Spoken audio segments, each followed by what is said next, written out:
a year and a half ago at the symposium. We went to Sedona afterwards, and there's a bunch of art galleries up there. One of the galleries had turnings, so Sally and I walked through, and a gentleman made square platters. Now, a year and a half ago or so, we did a hands-on thing here, and we did square platters. He made square platters. He had a segmented border on them. It was unique. I'm always looking for something different, trying to get inspiration. You know, we can all look at a bowl that somebody turned on a video, and you know, a bowl is a bowl is a bowl. There's nothing different about it other than shape and form, and you know. So I saw this bordered piece, and I said, wow, that's different, and the square platter. So that's where the border idea came from here. And you know, and where the long thing came from, I don't know. So anyway, Plane propeller. yeah, that's it. That was the inspiration behind this. I'm always looking at stuff. And if you, my wife gets a lot of catalogs and gift catalogs and things. If you look in there, there's a lot of ceramic stuff and even plastic stuff where you can get ideas. And you know, we all want to turn something just a little bit different. You know, and you turn a platter and your wife goes, that's nice, and the guys here at the club go, oh, that's nice, and they're thinking, wow, that looks just like the same platter we saw last week. So if you can add something a little different, that's why so many turners are getting into doing embellishment or putting grooves on them or something. It adds interest. Okay, well, as far as the, check my notes, make sure I don't forget anything here. We're going to talk, before I don't go any further, we're going to talk a little bit about safety on this. Yeah, please be safe if you ask me to sit here. I'm closer than you are. This is how this thing's going to be turning. You have to turn relatively fast in order to get sharp edges. I'm going to pass these two samples around here in a minute, but if you don't turn relatively fast, by relative I'm talking 1,000 RPMs or so. We're not going to do a Jimmy Clues turn here. We're not going to crank it all the way up. I have the lathe set on low speed, and I almost forgot to do that. Dave was talking about Jimmy Clues at one point. It's like, oh yeah, get on low speed on this. The high is 1,200 RPMs, and I probably won't have it turned up all the way. But if you're turning this at 500 RPMs, you feel safer, but you're not. Reason is, this thing's coming around. If it's coming around slow, your gouge is against here, and you have a chance to drop in. Okay, thanks, Dave. As it's coming around, spin me around a little bit then, you have a chance to drop in a little bit, and you can catch this here. And tear it out, right? And well, not only tear it out, it'll tear off the lathe. If you're going slow, when you're coming around here, it's going to tear this edge off. So by turning fast, and you're holding a lot of pressure on your tool rest. I already made a revolution. You didn't see that? No. See, that's a fast word. Yeah. Anyway, you don't get a chance to get this. Another safety thing. These little things right here, they're not going to go over here because, you know, amputations happen really quick. You have to pay a lot of attention. When I did my first square bowls, and, well, the first one of these, I'll tell you how I did. I made a wooden thing here that fastened, and I had a piece of, I don't know, something that moved a little bit of a rubber stick or something. I don't even remember what it was. And I put it up there at the edge of this thing when it's spinning. And that reminded me to keep that, because as it's spinning, all you see is air out here. You don't see the wood. So that reminded me. another safety tip. Through this demo, most of you guys are not going to try and, I'll be surprised if one of you tries to turn one of these the way I'm going to turn it here. I wouldn't be surprised if half of you tried to turn it another way I'm going to show you. But I'm going to try and pull out some tips and things that I've come across over the years, learned from other demonstrators, and they'll help you in all your turning.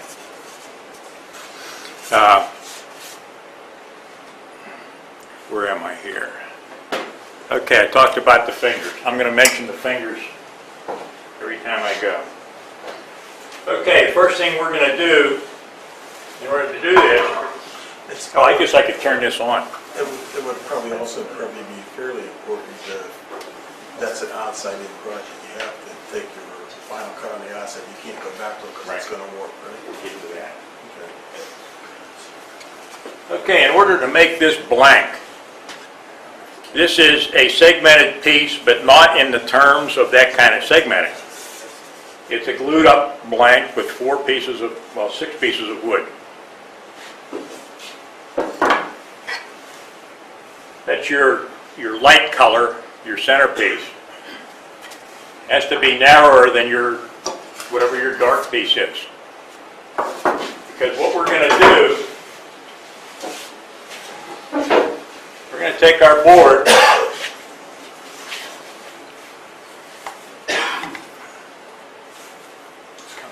There you go. Okay.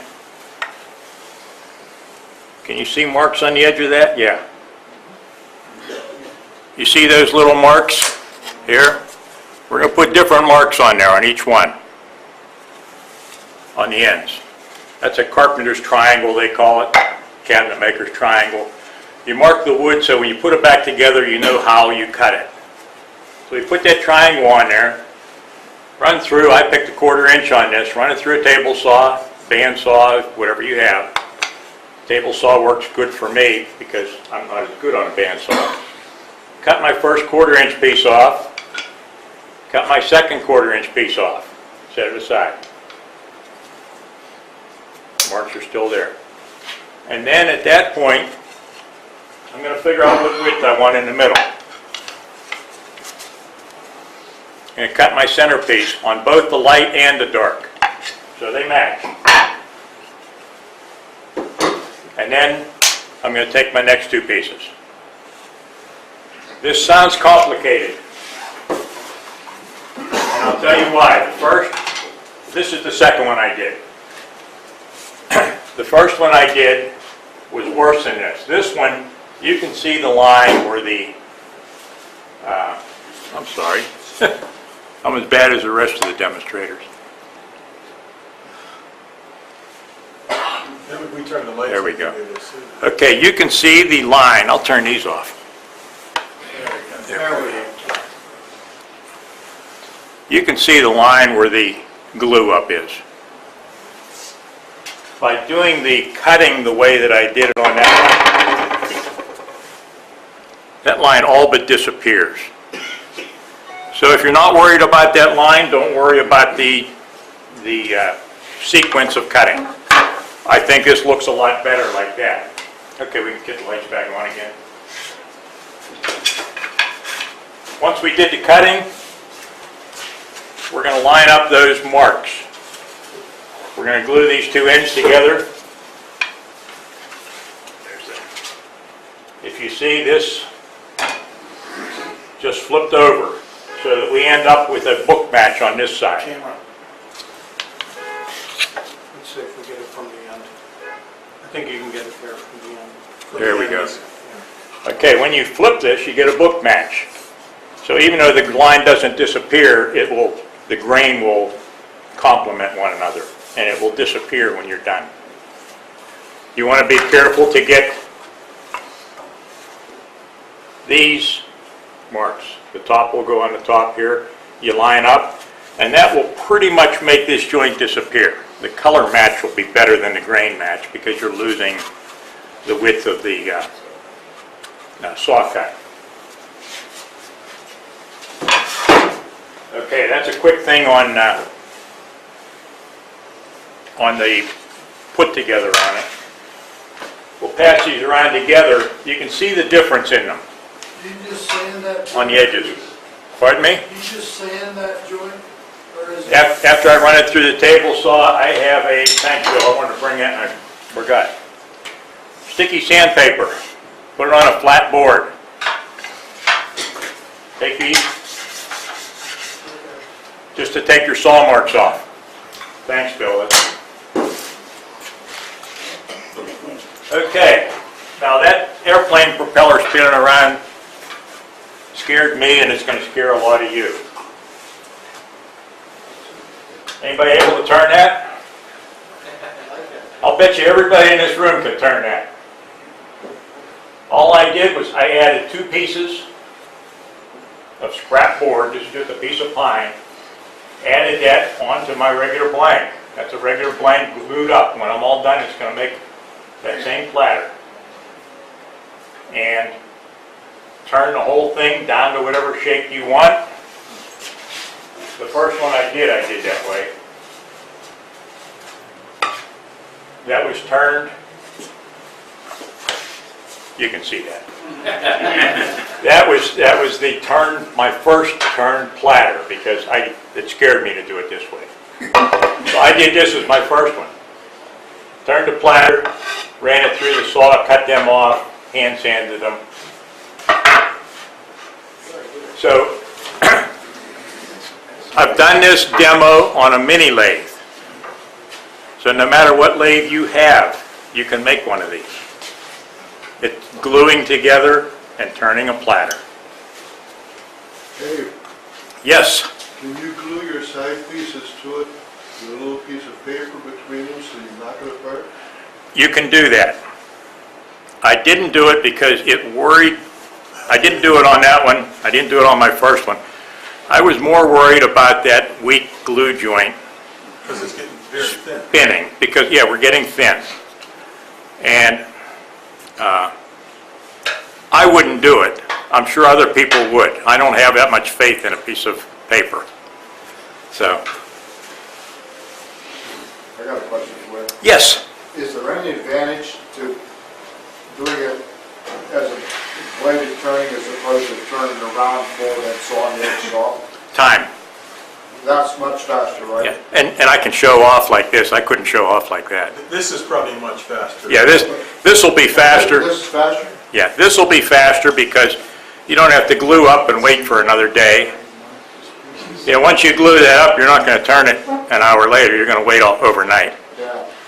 So it's one extra step. You know, this glue up here is, well, you can glue these pieces together and the side pieces together, and then you leave them sit. And you want to let that glue dry before you sand it off. You don't want to be sanding wet glue. So the next day you come back, sand, and glue the edges on. So there's 2 days prep. And then if you're going to put the rounds on them, you're going to sand these edges off, glue the rounds, there's another day prep. So it saves a day's prep and it saves the sawing at the end. Hey, Yes? the centering process, how do you arrive at figuring out what the center was? Okay. For my hole for my screw chuck, Yeah. just a ruler. You have to be pretty accurate on this. You know, that's 485 and 242 and a half that way. You know, just center it both ways. Make sure you're accurate, because if you're not, it's going to look pretty funny with your... Right, there's no mechanical way, in other words, that you can arrive at a center there, right? No, just measure it. Use like diagonals?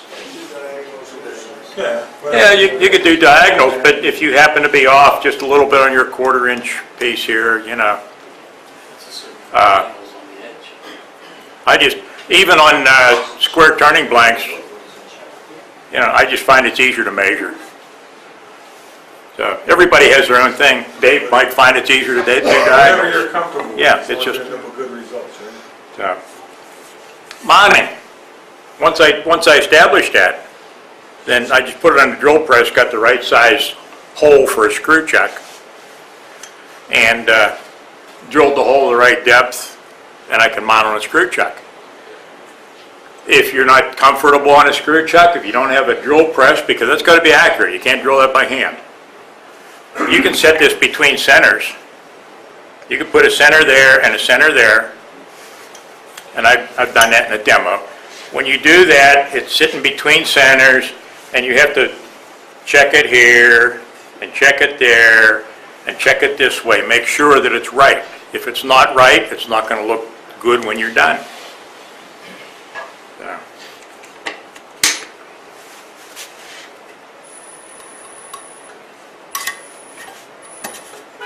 Pretty cool. No, I'm holding underneath here so so it spins right out of my hand. I also had my hand on the speed control.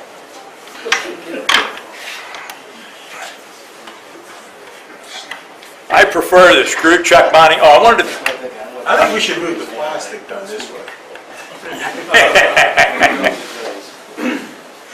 I prefer the screw chuck mounting because you see how hard I pushed that on there? You know, if you put it between centers, I don't know. I prefer the screw chuck.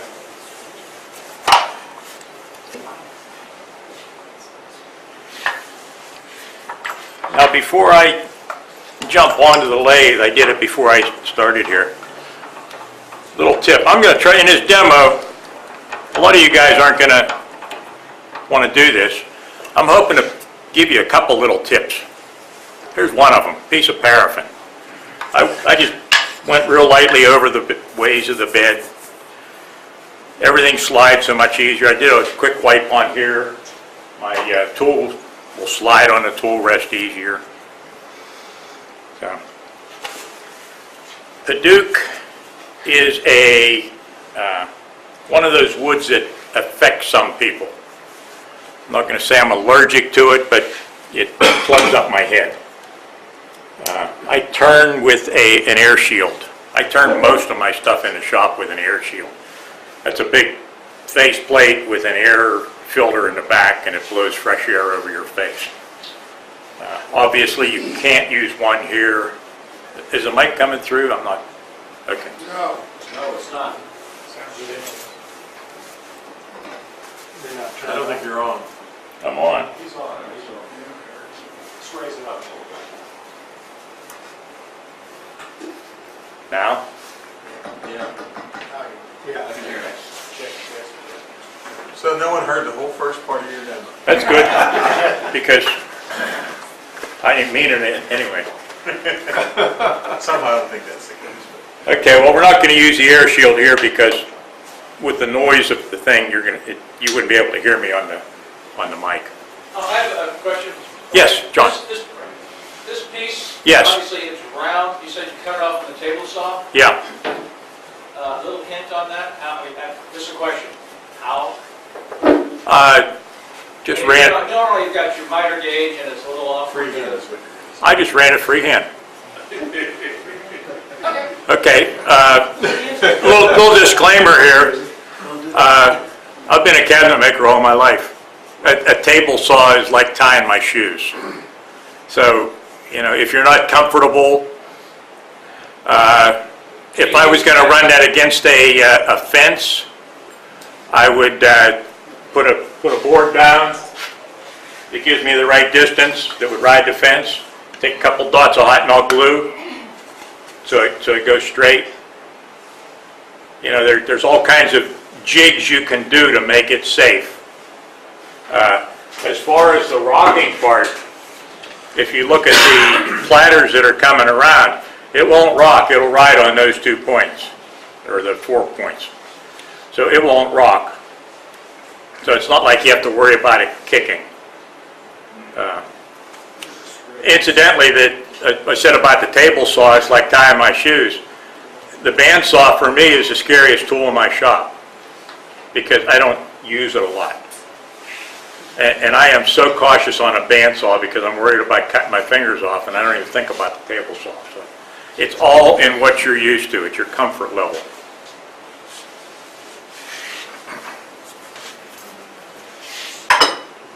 Okay, I'm going to do a little bit of turning here. We're going to turn this blank.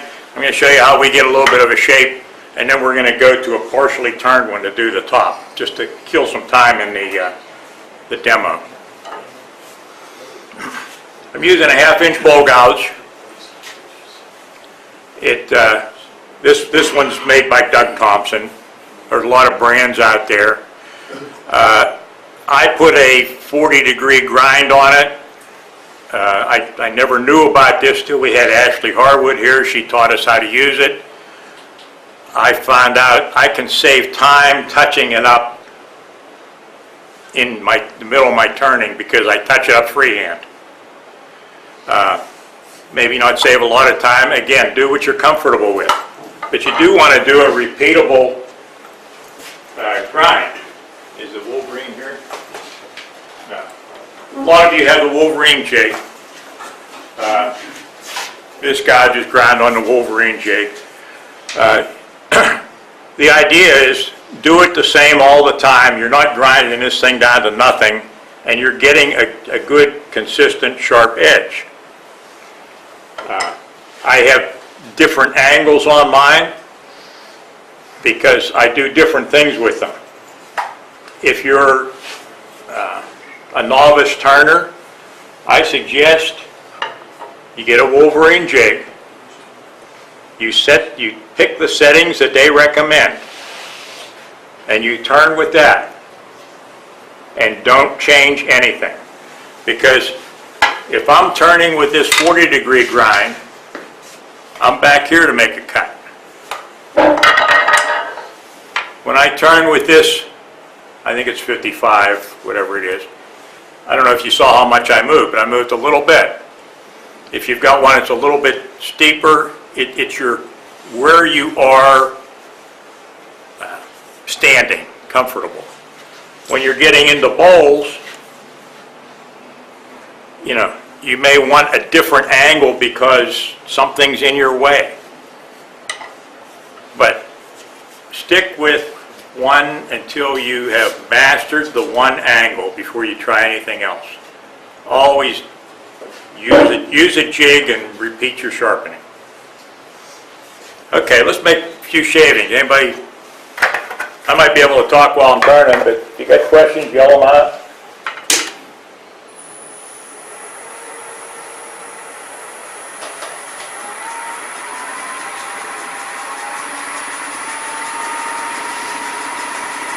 That's a pretty good blank. You notice I'm on that screw chuck. That screw chuck's really safe, but I've still got the tailstock up here for support, for safety.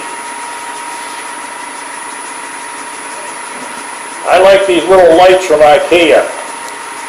Here's the reason. I don't know if are we looking at this? Yeah.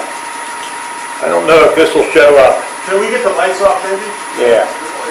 Switch to the top one there, Pat. To the top camera.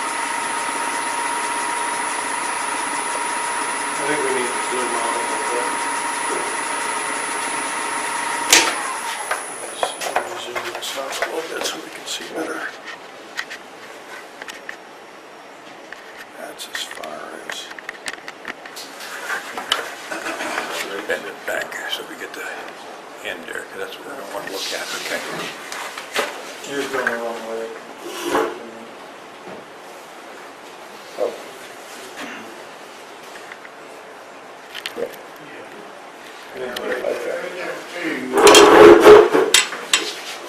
Can you see a shadow on there? No. That's hard to see. I can see it real well. The shadow is right back here. When I put these, not gonna. That's just because of the raking angle of the Yeah. camera. See that shadow? That's why I like these lights. I know right how close I am to turning, or to hitting wood.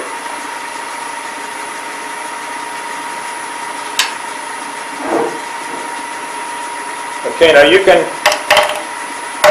not making a cut. That's rubbing or hitting the bevel there. I turn a little bit, I'm making a cut. That that was riding the bevel this way. This is riding the bevel this way. Same thing, I'm just kind of hitting the bevel They're rolling the gouge. and going across. What's that, Dave? Rolling the gouge, can you get it done? Yeah.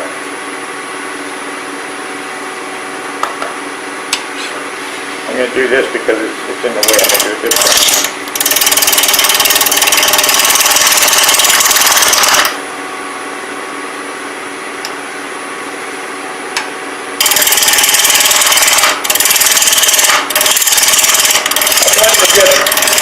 Just waste a lot of wood here.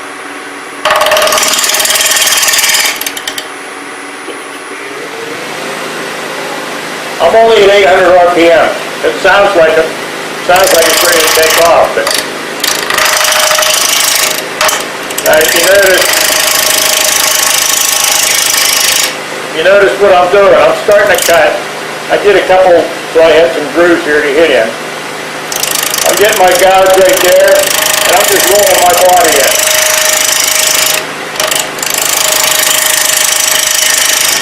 I'm holding down real hard on the tool rest, because if I don't, just think, gonna want to see how that's bouncing, I'm not holding down.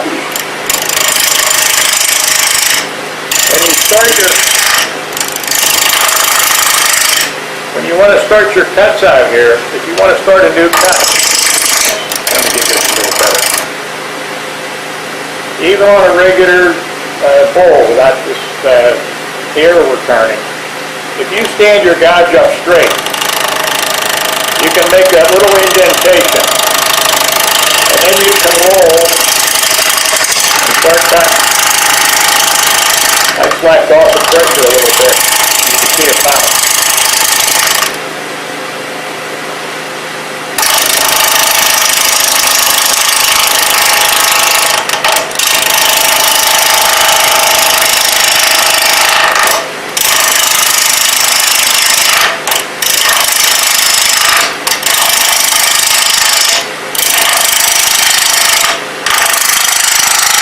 I'm just wasting a lot of wood here. I'm not being real careful about anything.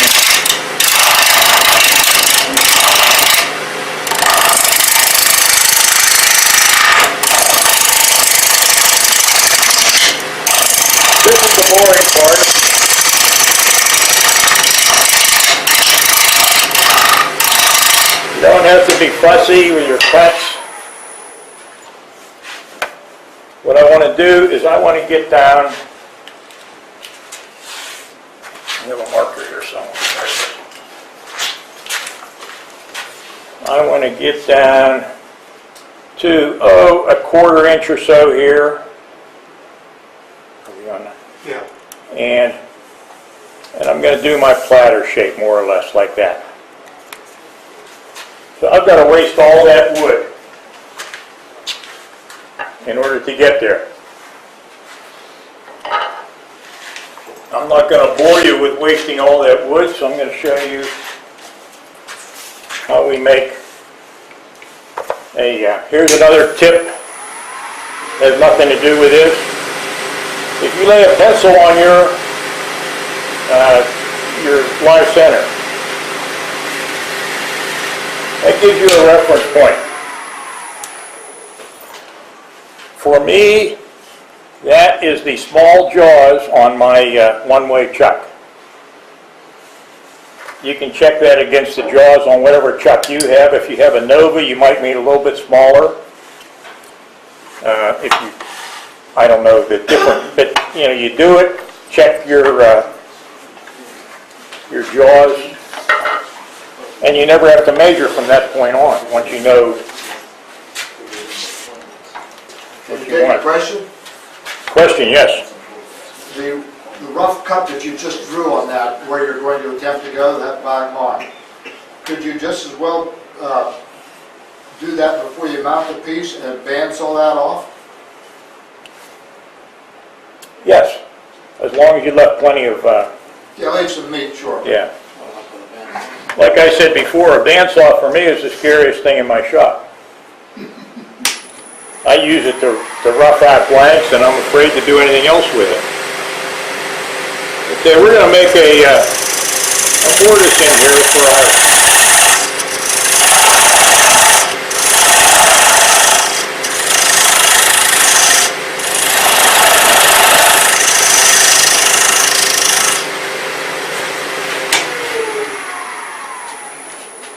I went in there about 1/8 of an inch.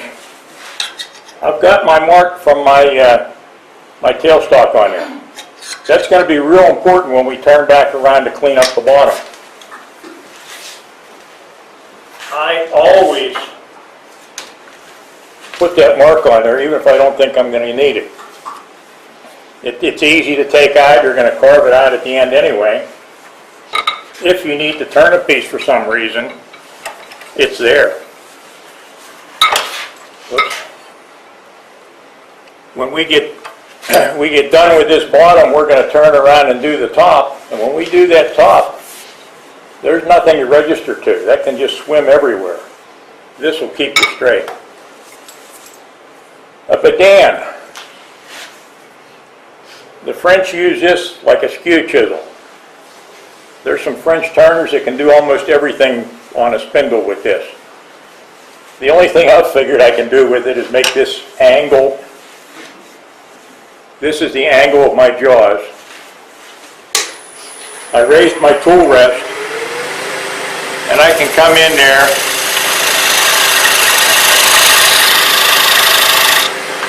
and that quick I've got the perfect mortise for my jaws to fit into. So I'm going to put this other piece on. I'm going to talk a little bit about that, about the jaws. Dave, how deep is that mortise? That's about 1/8 of an inch. That's all you need? That's all I need. Wow. I'm not going to have this thing unsupported at all until the very end when I clean up that bottom. I'm going to have the tailstock against it. If I wasn't going to have the tailstock against it, I'd want a bigger mortise in there. Bigger meaning deeper? Deeper, yeah. The big platter that came around, there's that little 1/16 of an inch. It's actually 1 millimeter, whatever that works to in inches. That's what I turned that with. The big round one? The big platter. I don't know where it is, but feel in the back here. That was on the lathe with that.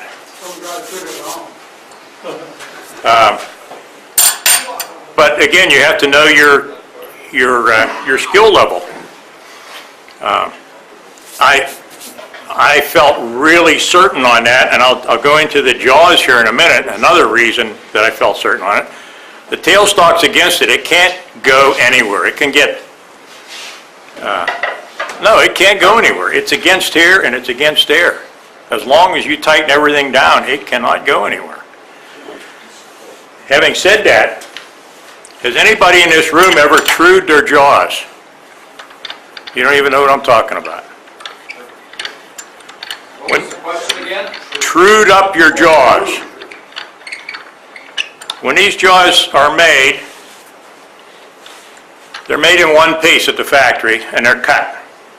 And of course it's all automated, and that's why this jaw set probably won't match the set that's in the other room there. If you took one piece out, it would probably be off. That's why you have to keep them in order when you change them. When they saw them, you've got this little gap in there. Whatever the saw cut was. I don't know how thick their saw is or their blade. I cut a couple little pieces of Formica. It probably works out to a 1/16 of an inch or something.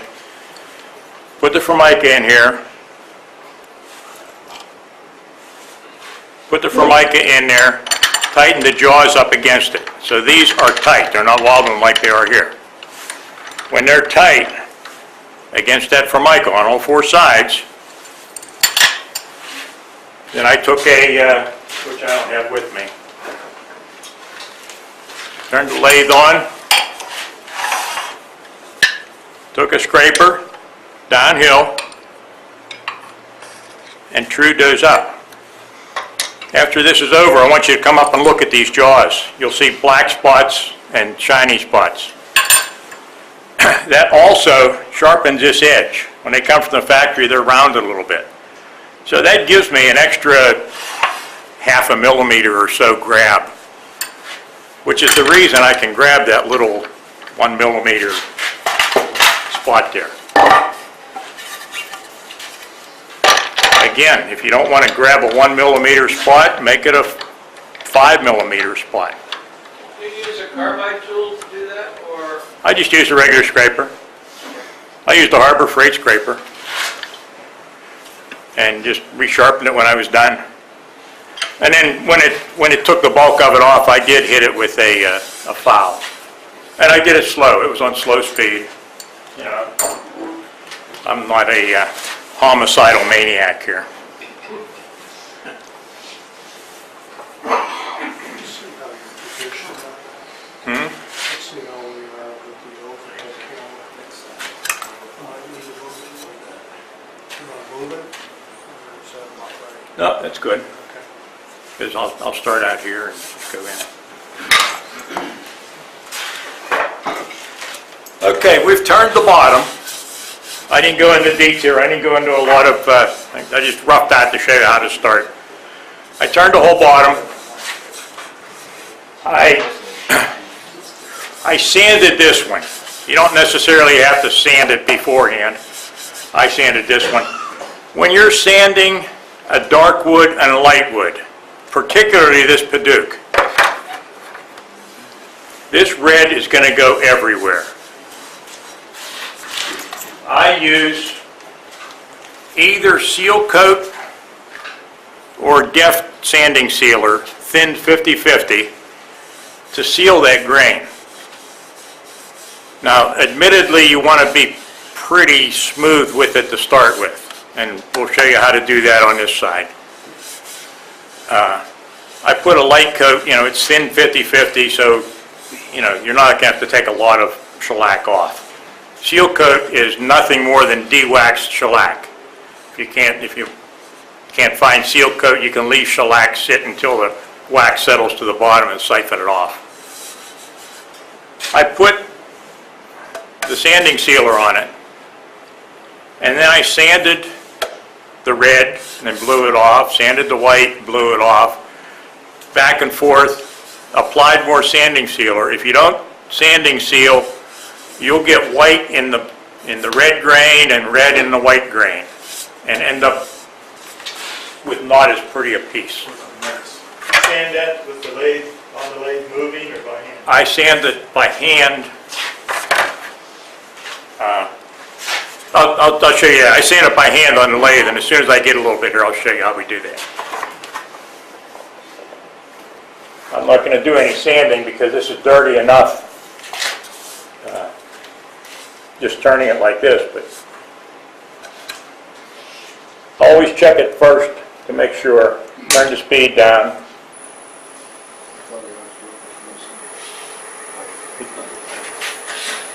And do what I told you I always do, and I almost forgot. Now that tailstock isn't centering or anything else. That's up there for safety. That's holding it against the chuck.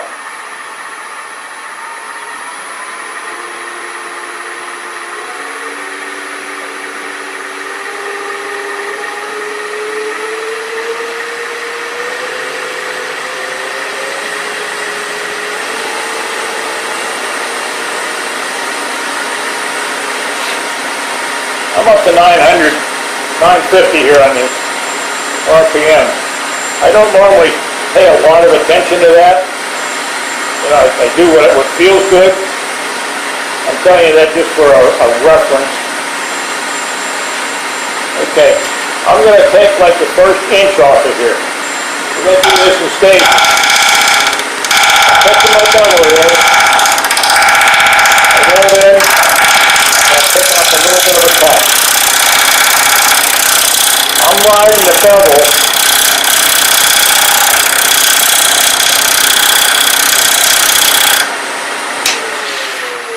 riding the bevel when I'm doing that. It's an unconventional way to ride the bevel.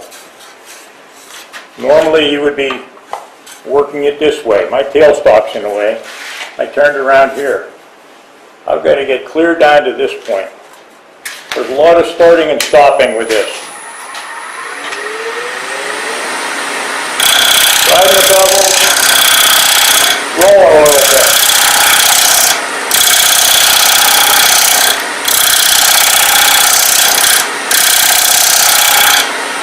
Now, did anybody notice that I was turning left-handed? Okay, I'm down far enough. I'm down to about 1/8 of an inch on there. This is going to be a nice platter. I can turn this right-handed. If I turn this right-handed, I'm right in the line of fire. All the chips are coming right back at me. Oh, that was a lie, because they're not. As you're roughing out bowls, if you're right-handed, practice doing some left-handed stuff. There are times when it comes in real handy to be left-handed. No pun intended.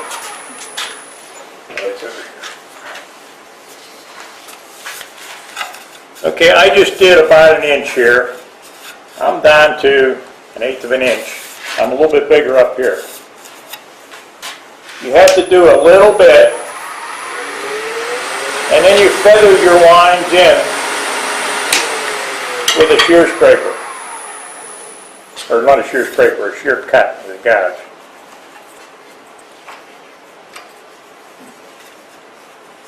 I like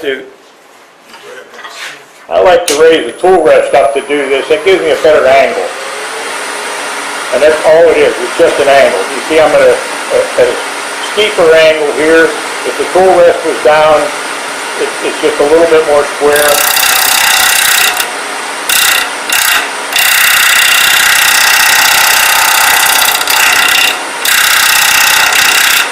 During the shear scrape, I've got this thing closed in pretty tight on the top.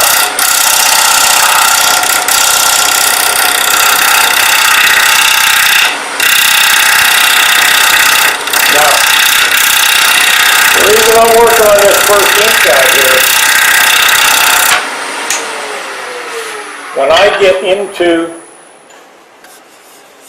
here, I can't come back here. This is really thin. It's actually thinner than I had planned today, but any of you metric people were down to 3 millimeters. That's 1/8 of an inch.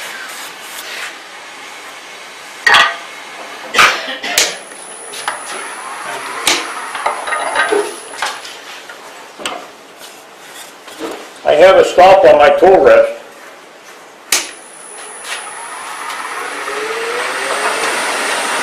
So when I go back and forth, I'm always back at the same spot. Now, if you don't like that, you can do this cut. This cut is a lot faster.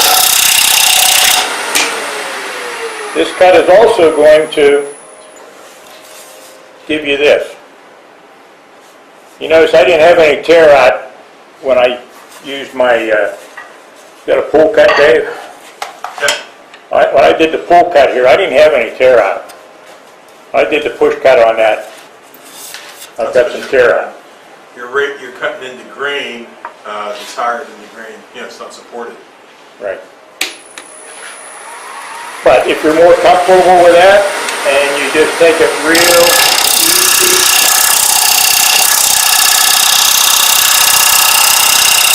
you can probably do it without that. Over here, let's talk about riding the bevel.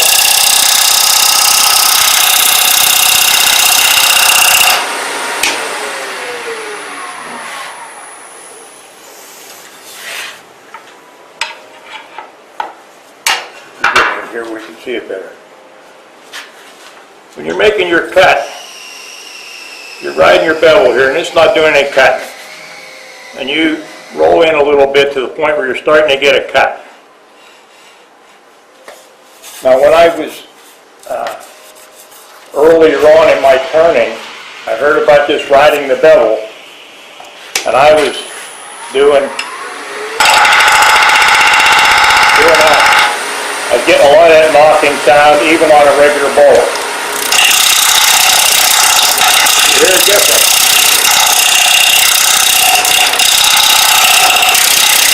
May not be a lot of a difference. See that and that? That's more like, I've heard somebody talk about it, they call it gliding the bevel. You don't want to, you don't want to push very hard on that bevel.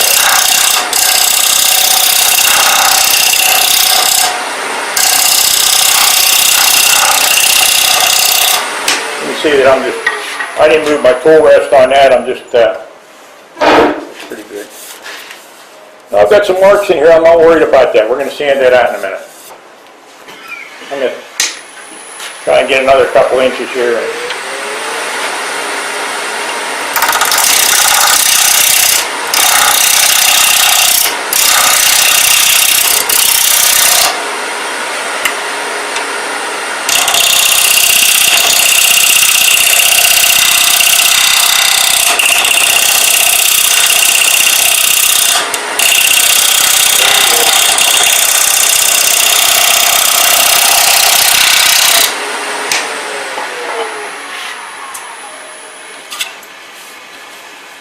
What I'm trying to do, I'm trying to go from my 1/8 inch out here down to about 3/8 or so here because I think it looks better tapered.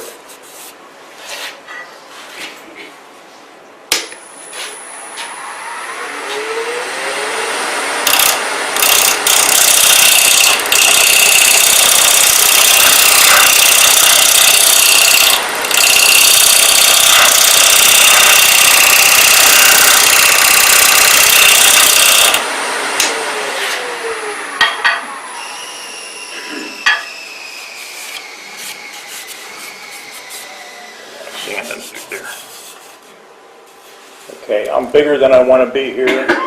I'm going to make another cut because if I keep that same angle, I'm going to be clear down to here.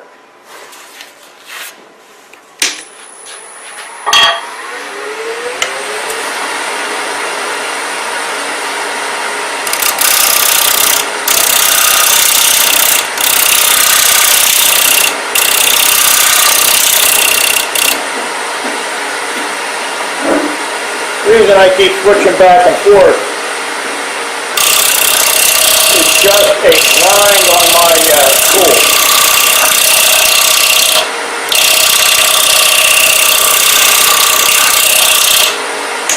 If you have one gouge, you use the Wolverine jig, you grind, swept back your wings a little bit. You can do your shear scraping, you can do your cutting with this. You can just roll your gouge, do your shear scraping with that. Shear scrape, for some of you newer members.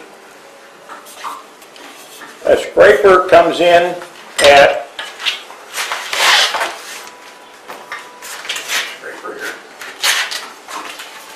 scraper comes into the work like this, flat on the tool rest, downhill a little bit, and that's how you do your scraping, regular. And you can see it's taking taking a layer of wood off. I couldn't scrape this because there's way too much play in this now. But a shear scrape is on an angle. 45 degrees is a big number in wood turning. If I roll this around like this, it's going to dig in. If I roll it so that the top flute is only an 1/8 inch or so, almost touching, have the angle up, it's cutting at a 45 or so this way, and it's doing pretty much the same downhill as this, except it's up like this. So it's slicing the fibers off instead of just peeling them off.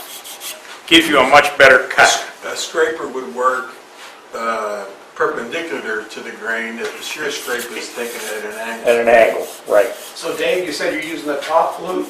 I'm using the bottom flute, Oh, but the top flute is real close. okay. If your top flute happen to catch, it's going to spin your tool out of your hand. That's why I asked. Yeah. You want the bottom flute. And the more angle you get, the smoother cut you're going to get. I got a little careless down here holding the tool on some of this.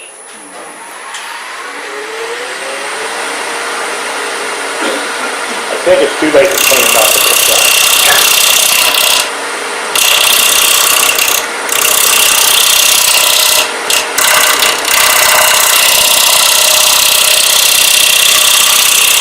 You can probably hear that hollow sound. That piece is moving like crazy as I'm cutting it.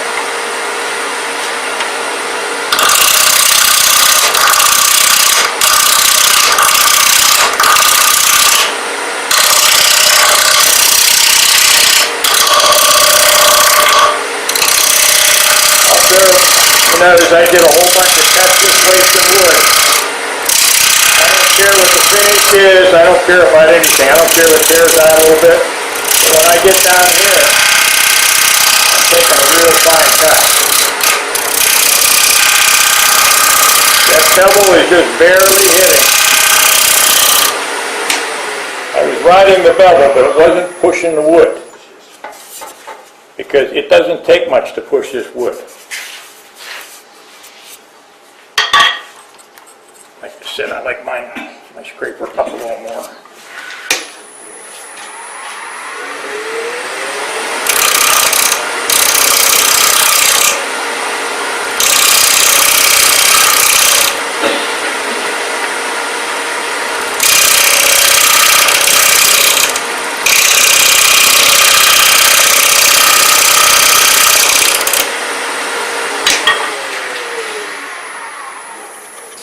I mean, Purdue is also somewhat crumbly wood too. It's not, it doesn't, get the nice curls that you would off of a maple or a... Right. And this wood is like super dry also.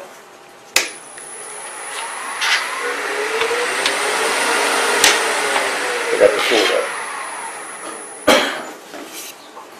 See, I've got a lot of respect for this propeller spinning around here. I'm not moving anything with it running. I'm making sure everything's clamped down tight.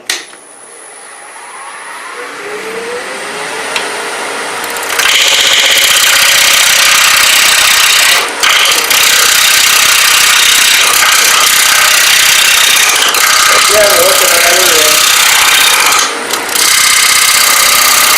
Give it tight.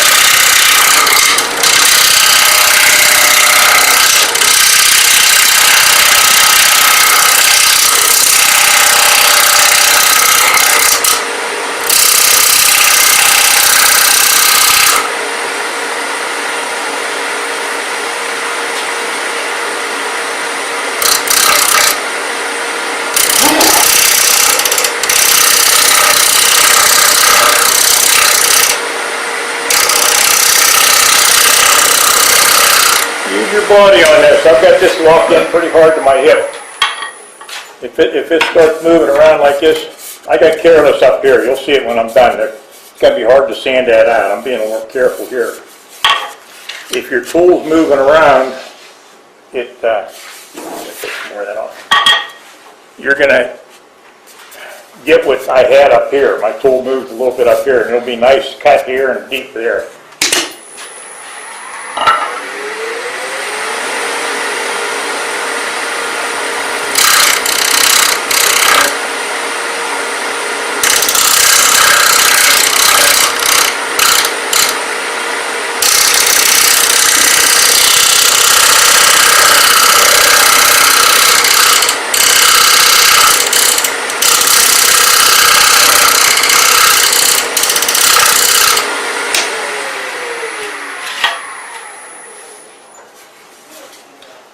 What I'm doing on this, I'm taking a little bit off and I'm checking where my angle or where my curve is going to end up. Out here I took too much. Once it's off, It's off. So, a lot of starting and stopping, yes.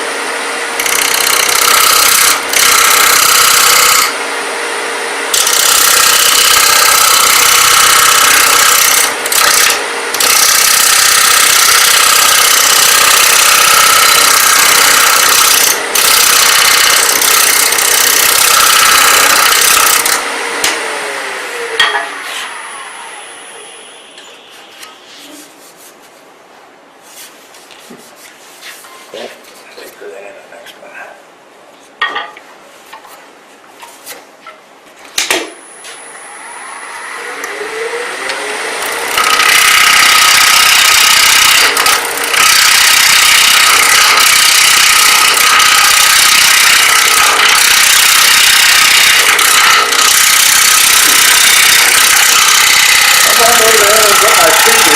I'm locked in. Everything's tight, I'm pushing down hard on the spool lift. I just pick up the nut and lean forward.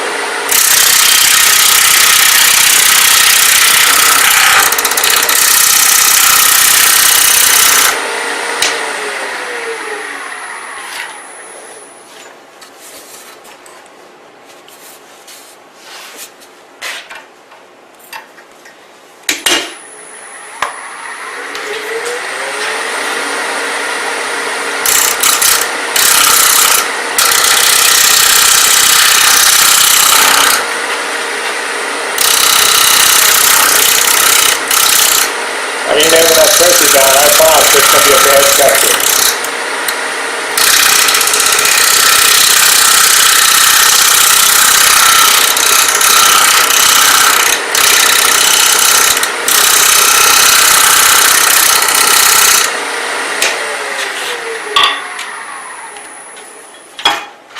This remote is real handy for stuff like this.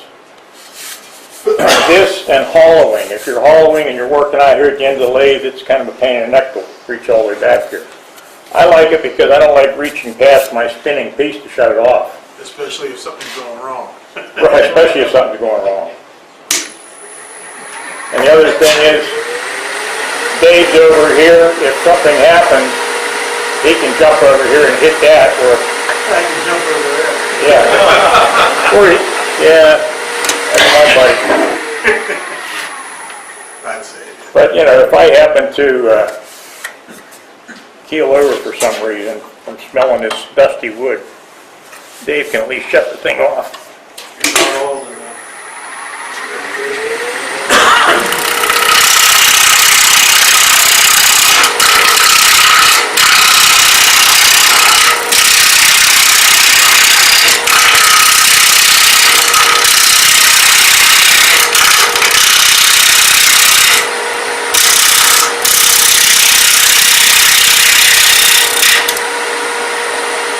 Maple ought to be coming through any day now. Yes, it should. I'm getting back some other half-inch guys.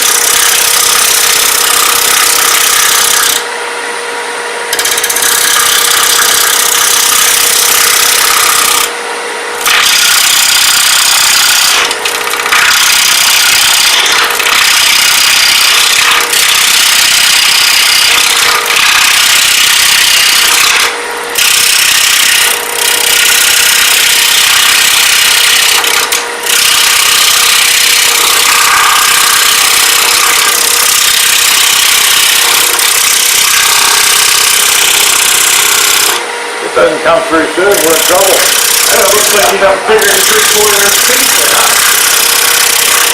It always does.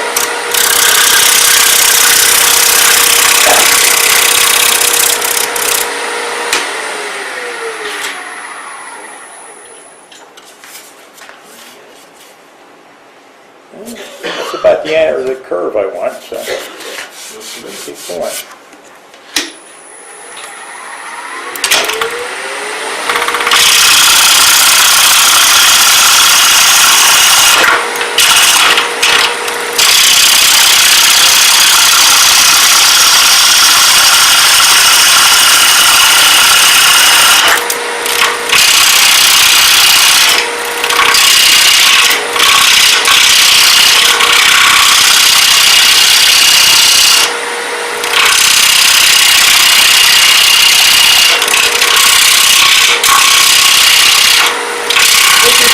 See why I don't like to sand this stuff.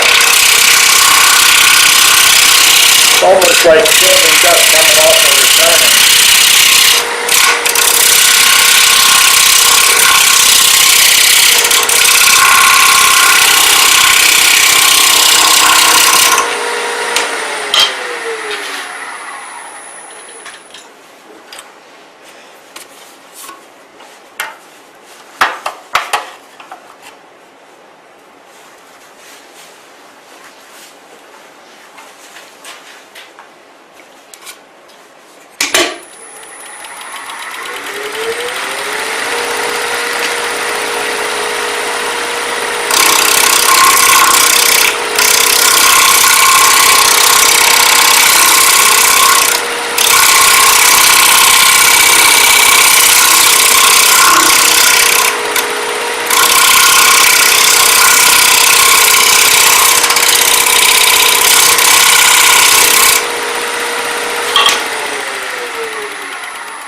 We're getting close. How we doing on time?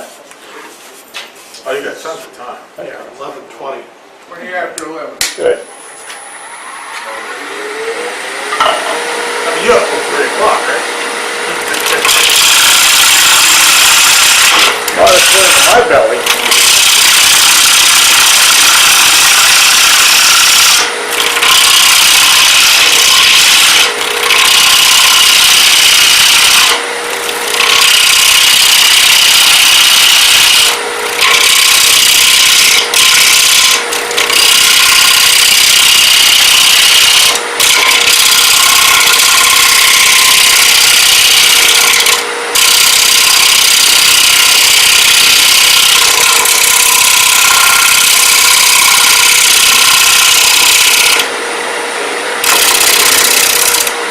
Dave, are you sure you put Maple in there when you glued it up?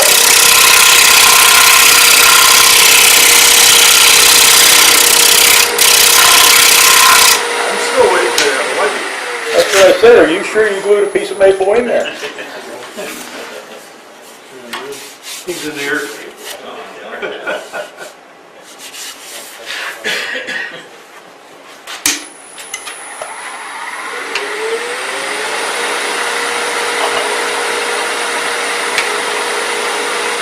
Switched off of that, the first guys I was using, because I could feel where it was getting dull.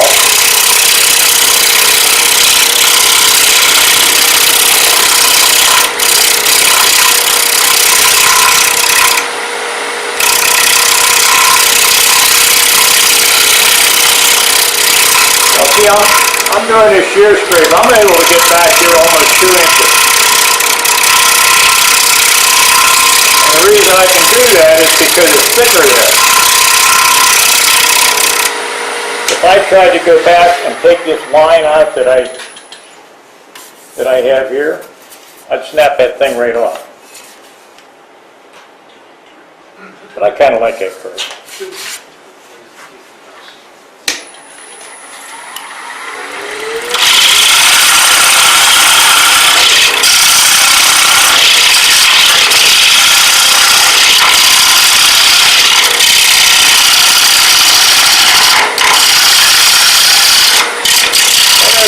Boring for you guys, and I was waiting to get till I got to the light to do some sanding.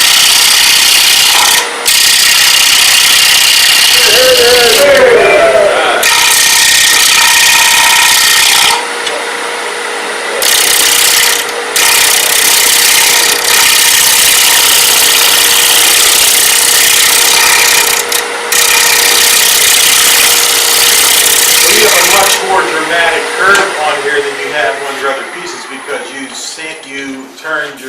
must have turned your back quite a bit off, right? See, I did this, I did a, more of a, That you also moved Golf your back some. right, Yeah, toward the front. yeah. Okay, so now we got to that point. We'll just stop a few minutes because I need a break. Sanding. I'm not going to do a lot of sanding here because I'm making enough dust. It's starting to bother me and probably you guys. When I get this all turned out, I wouldn't sand it here, I'll just pretend it's all done. I'm going to put my sanding sealer on there. I'm going to seal I use a paper towel. Cut my roll of paper towel into, that was half, sometimes I cut them in thirds. Gives you a nice piece that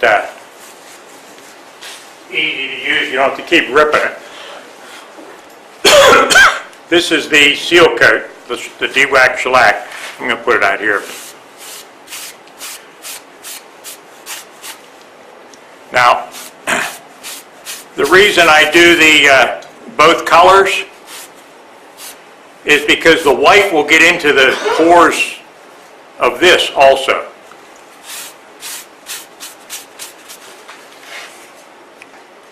I mean, just It's hard to see, but look at the rag, how much that came off.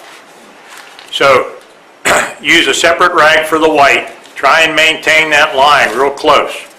I put a couple of coats on, because you're going to sand it off anyway. It dries real quick. Either this or the Def dry within, I don't know, a minute probably. And then you start with your 80 grit gouge.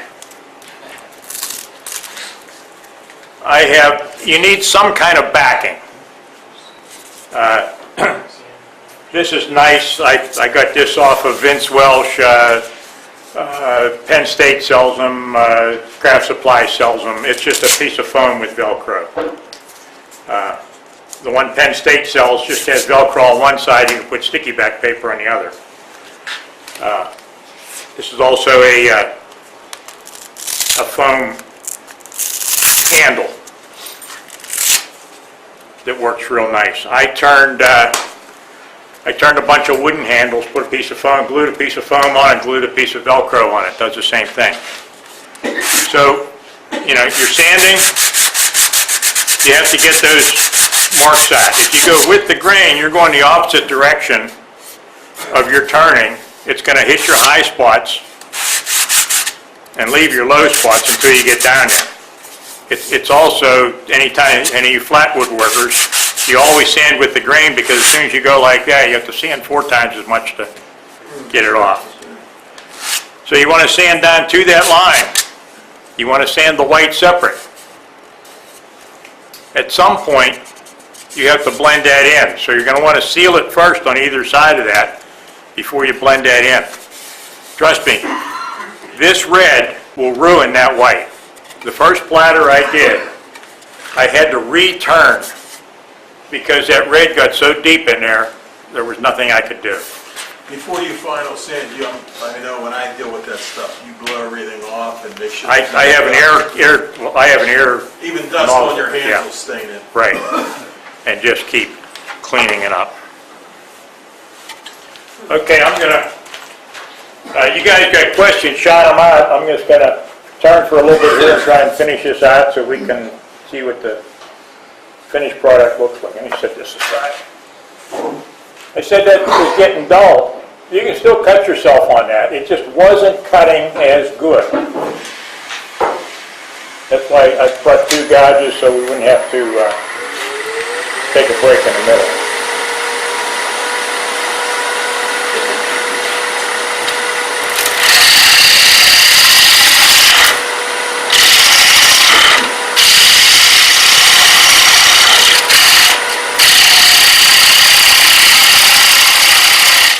I'm just cutting a platter here. I'm not cutting any here.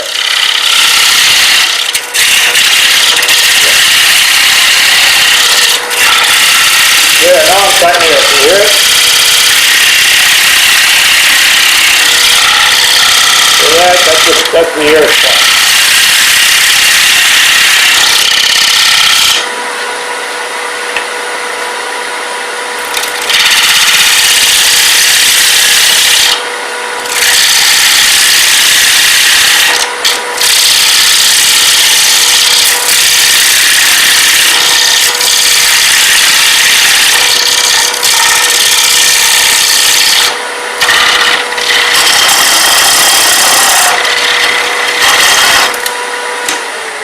Different gouge, I'm a little bit low.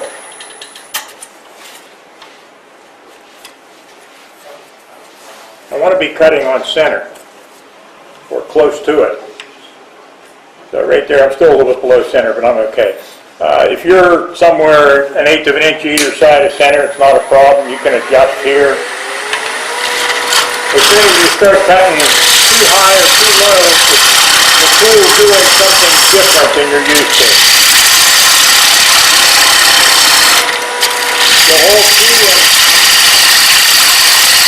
getting proficient at this wood turning is repeatability. If you have the same grind on your tool all the time, your tool's going to act the same way. If you put your tool list in the place where you're cutting at the same place on the piece,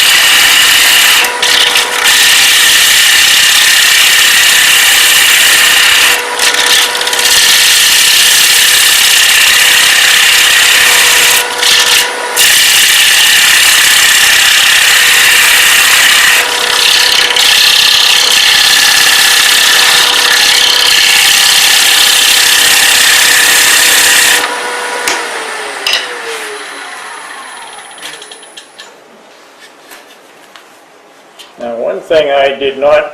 You can even see where your prior stuff stained or... Yep. Yes, you can.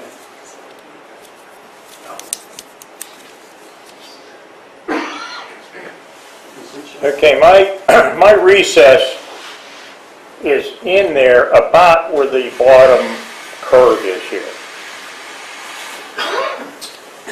So, you know, that's just a little bit of information, you know, that's another reason for a shallow recess, so I don't cut through.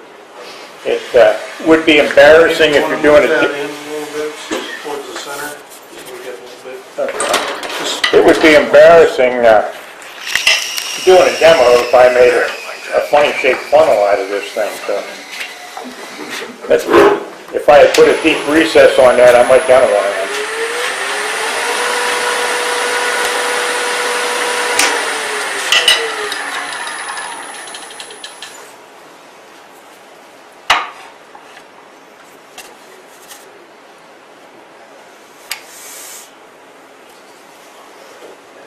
I didn't like how far away I was.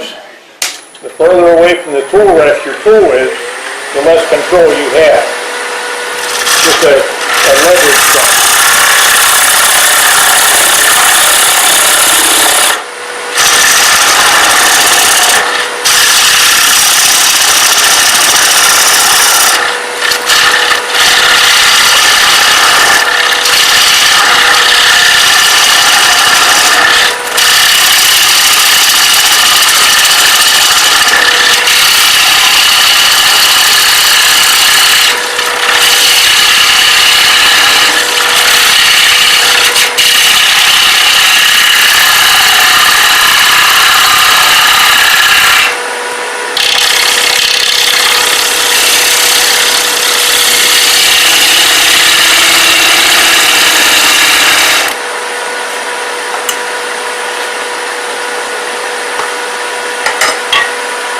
This is a little bit bigger. This is a 5/8 bowl gouge. It's a little bit bigger, and I have the wings cut way back. That's the reason I switched. I like that to shear straight.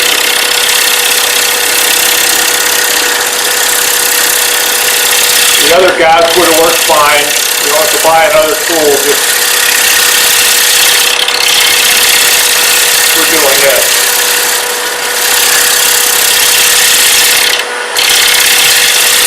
I have read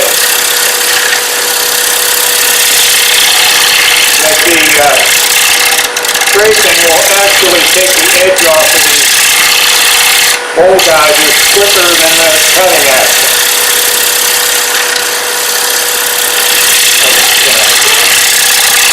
Take it for what it's worth, that's what I've read. But they say they get duller. Have you had that experience, Dave? No, I mean, again, you're really not supported, that edge isn't supported, you're really just... Yeah, it peels off the steel faster than when it cut.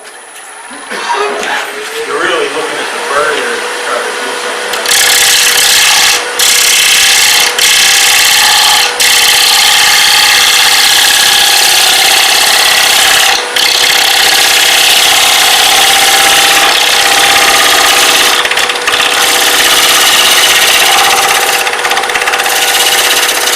Remember what Dave said earlier about the Purdue, you're just getting the scrap off of it, look at the shavings off of the maple.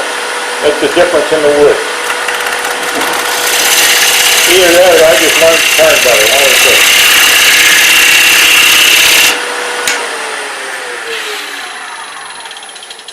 What I was just doing there, I'm looking down at my, looking down at my profile here, and I've got to get some more out of here. So that's this part. You gotta remember the middle of that though is deeper, right? What's the depth of the screw that's holding the wood? Well, the screw on the original one only went down to the maple. When I drilled my hole for the screw chuck, as soon as I saw white, I stopped because I know I'm going to get into the maple on the final. He's not using the screw right now though. Yeah, No, yeah. the question was, what was? Yeah, when I drilled it, you know, I thought ahead a little bit. I know that I'm going to turn some of this maple out. So as soon as I saw white shavings, I stopped. And then I measured it. It was a good question, you guys. I measured that with a depth gauge to make sure that my screw chuck would not bottom out. That's it. If it would have bottomed out, I would have had to put a 1/4 inch or 1/8 inch or some kind of plate on the jaws to bring that whole thing out so that the screw chuck would not bottom out, because you want the pressure of the chuck against the Flat surface. do it with this. You want the pressure of the chuck against here. So, like, you know, if I measured that and the screw chuck was too long, just a plywood disc, masonite, whatever you have. I have a couple of them just sitting by my lathe all the time. You make them and just keep them there. And then throw them out with a pile of shavings, you have to make another one. Now that edge started squaring off right about here, so that's where I'm going to pick up my cut. I'm touching the bevel there, I'm rolling a little bit so I pick up a cut.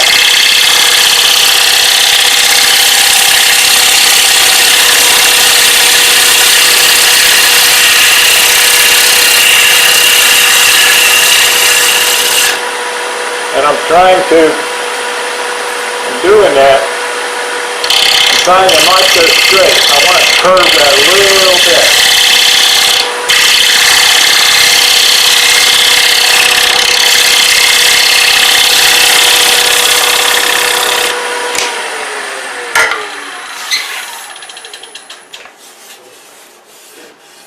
Need a little bit more.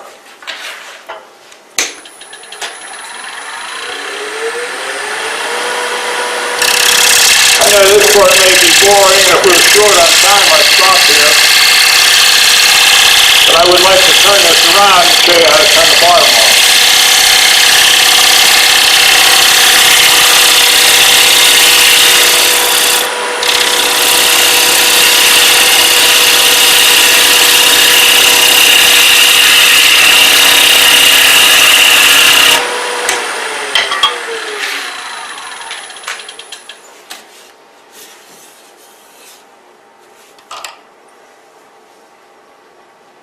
A little bit more. I don't know if you can pick that up.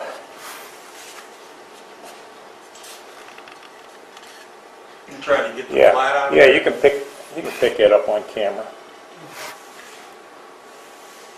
Right here, the camera's over this way a little bit too far, but you can see a nice curve. Right here it's getting a little bit flat. Flat spots are the difference between those people that make a living at wood turning and the rest of us. You know, when we turn a bowl and it looks really nice until one of the experts critiques it, make a really nice bowl, and if you could figure out how to get this little flat spot out,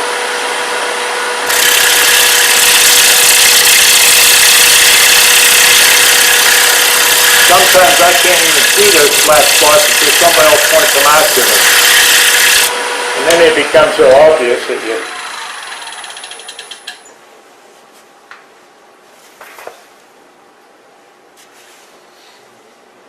Is that Paducah that you've got in the white at the top? Is that Paducah what? Is that Paducah that's causing the white to look, no, that's the shadow. excuse me. Yeah, okay. Good question. Yes? He said it was a good question. Oh, okay.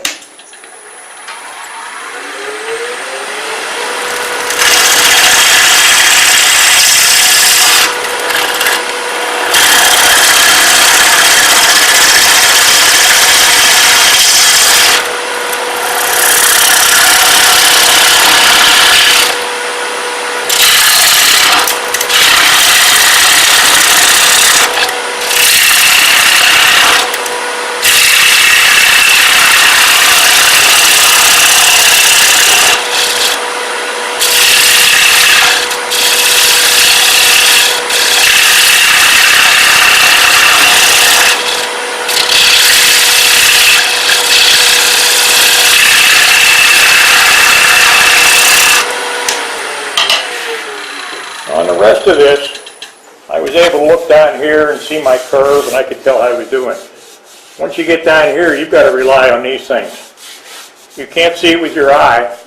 I've got a high spot here and a high spot here. That's low. That's also rough, which is going to be a double whammy.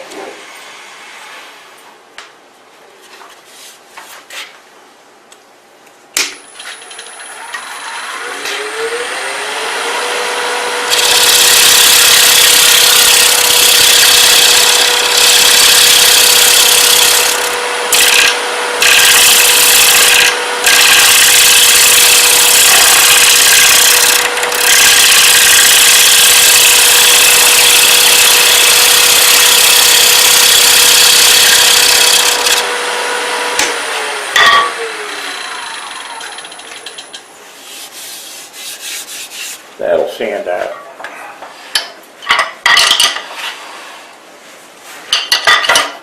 Do you want me to take it off for you, or? No.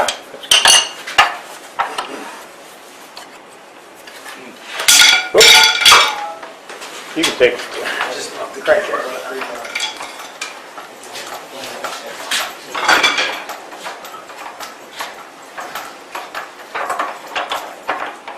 I think all of us have learned the hard way. For you two guys that just got lathes, see that little point on there?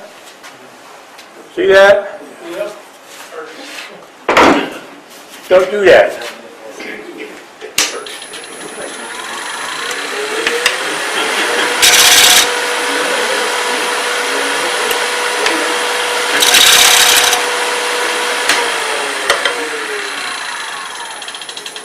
I raised that tool rest up, but now I'm a little bit too high. Sometimes that 1/8 of an inch makes a big difference. I could have still made that cut, but I've got it locked in here, and I'd have been locking up here instead of where I want to be.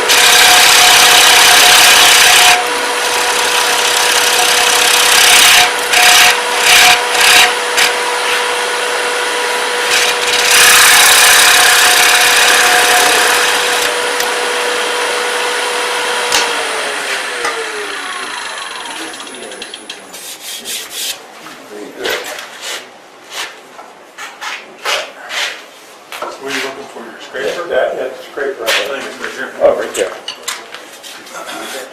In our library, Eli Abasari, excuse me, has a tape in there. He also has developed this shear scraper that he uses as a cutting tool. Piece of flat bar stock.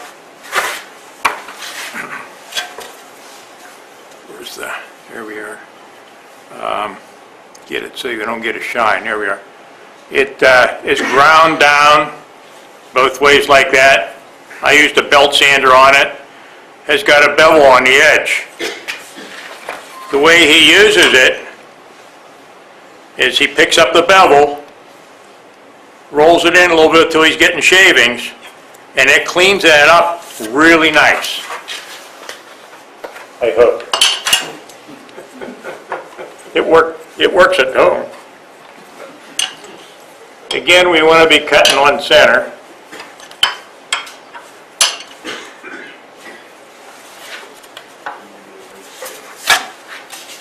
Don't do that. That's the reason for checking it every time without power.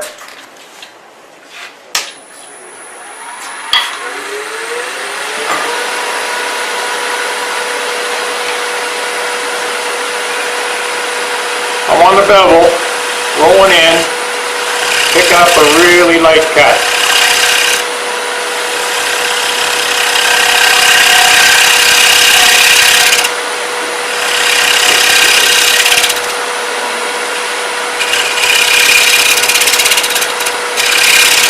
This is a lot easier when you're not scared of those wings sticking out there. And you can see it makes it real easy to get that center point. That's always a problem.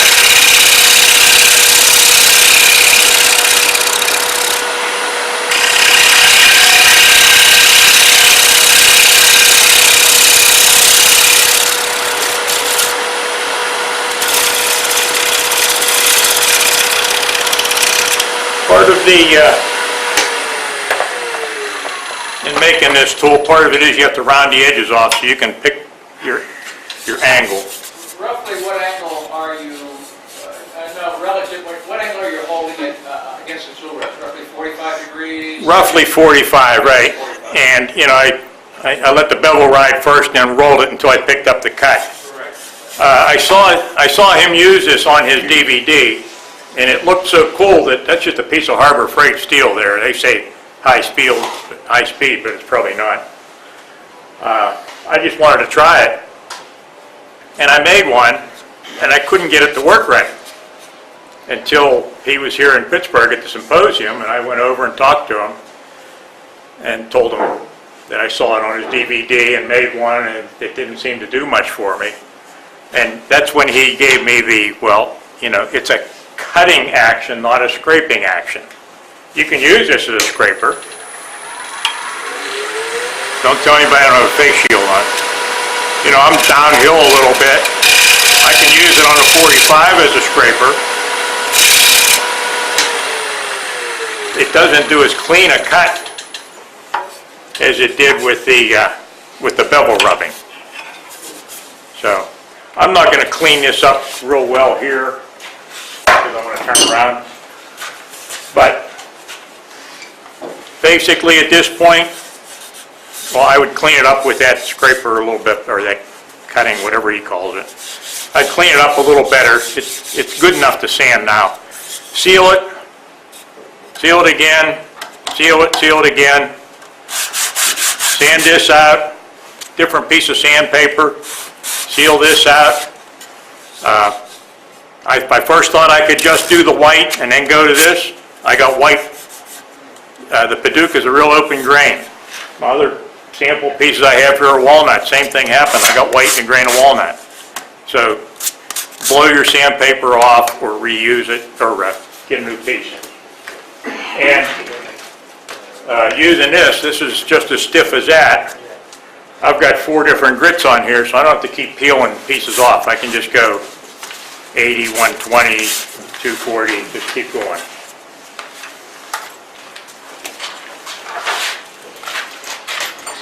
What did you finish sand that to? Oh, I usually go up to 400, but I don't really remember. What did you finish it with, Dave? The first one there is lacquer. I use deft sanding sealer for the first couple of coats, and then I did deft finish on it. And that's the larger or the smaller? The larger one. The small one, I don't remember. It doesn't have the gloss the other one did, so I'm going to guess the same thing. I like the deft because it dries quick. It sands easy. The sanding sealer, anyway, sands easy. It's got that stearite, whatever they call it on there, to make it sand easier.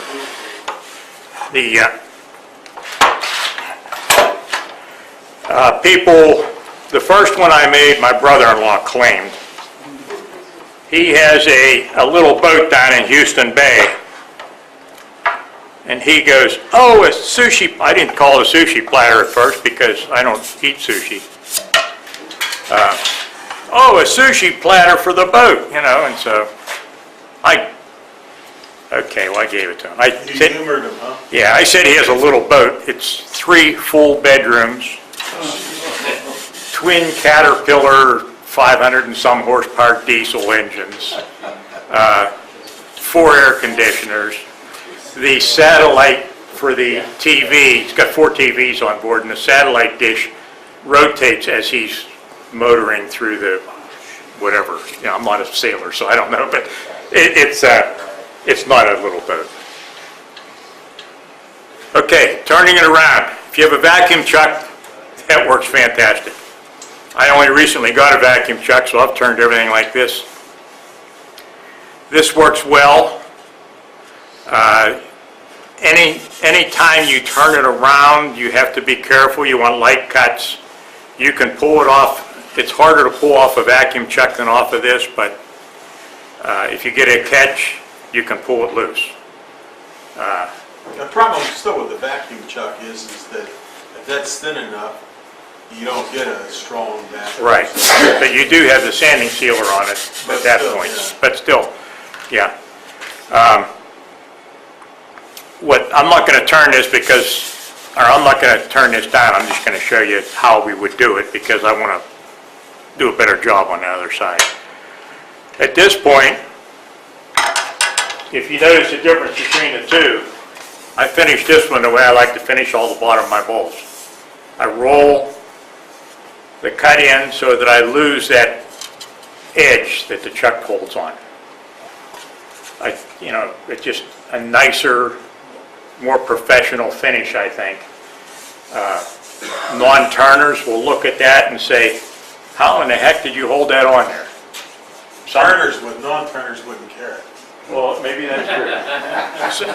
Yeah, but most turners, once they've seen a few demos, know you can turn them around. What I do on most all of my pieces, I have an old Harbor Freight bowl gouge that I just made a grind on it. That's probably less than 3/8. It's a 3/8 bowl gouge. And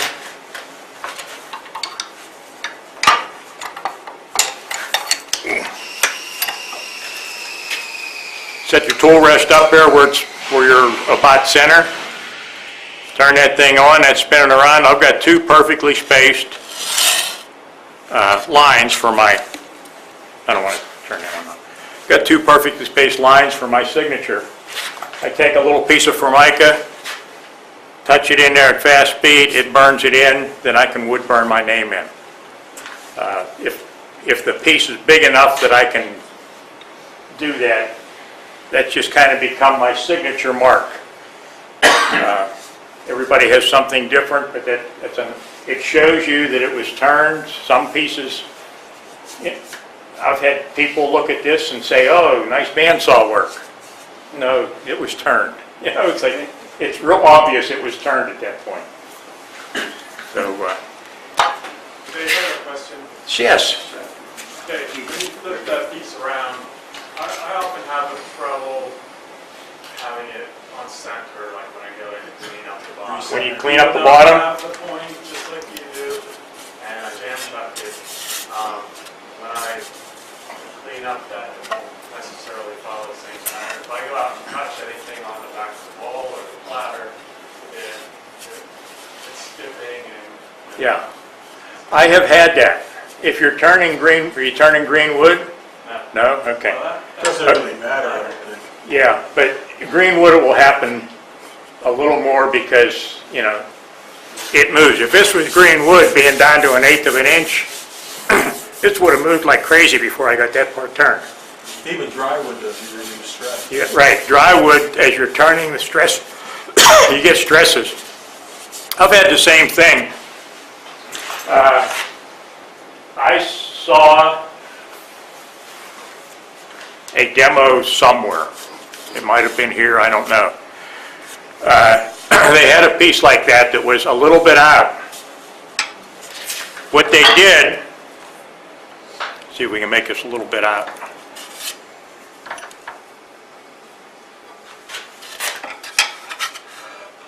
Okay, so that's hitting there. It's off there by, oh, I moved a lot, by almost an eighth. So what they did, and you have to play with this a little bit.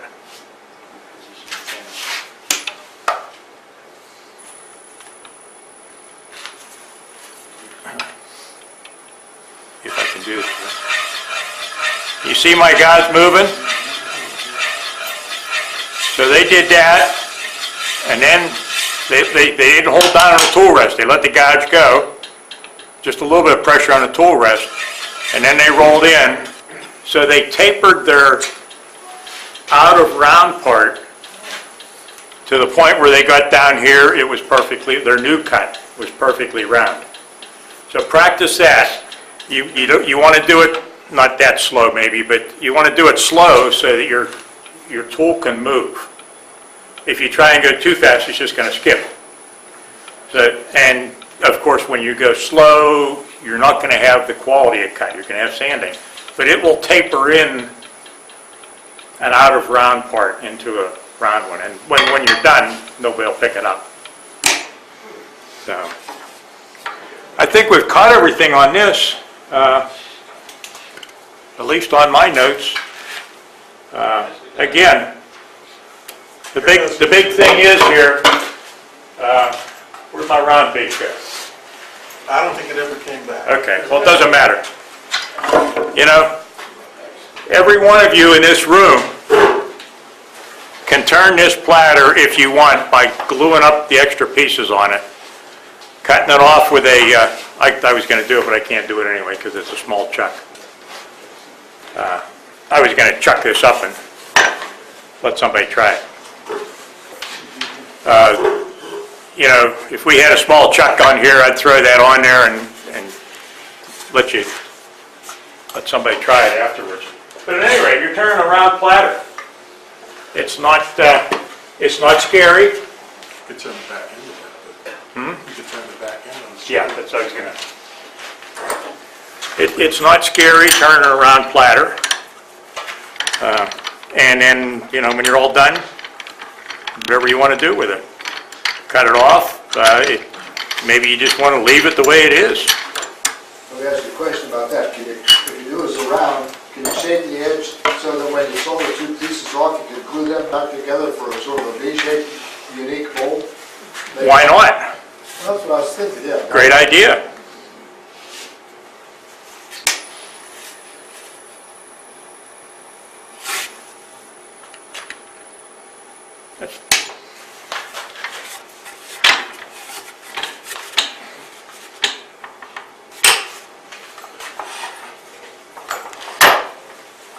Dave, have you tried other combinations besides Paduke and maple, or is that your favorite? I like the curly maple especially. Like this one? Yeah. And this one has a curl to it. I mean, it really glistens. I have some pieces in the shop.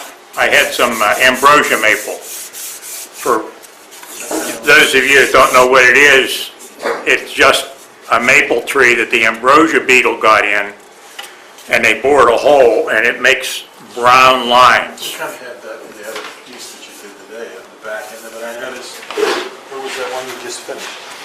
I don't know what I do with it. Right here. Okay.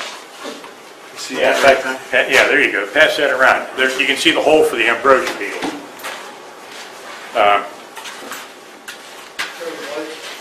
Yeah, go ahead, turn the lights on, and that's all I've got for today. If you guys have any questions,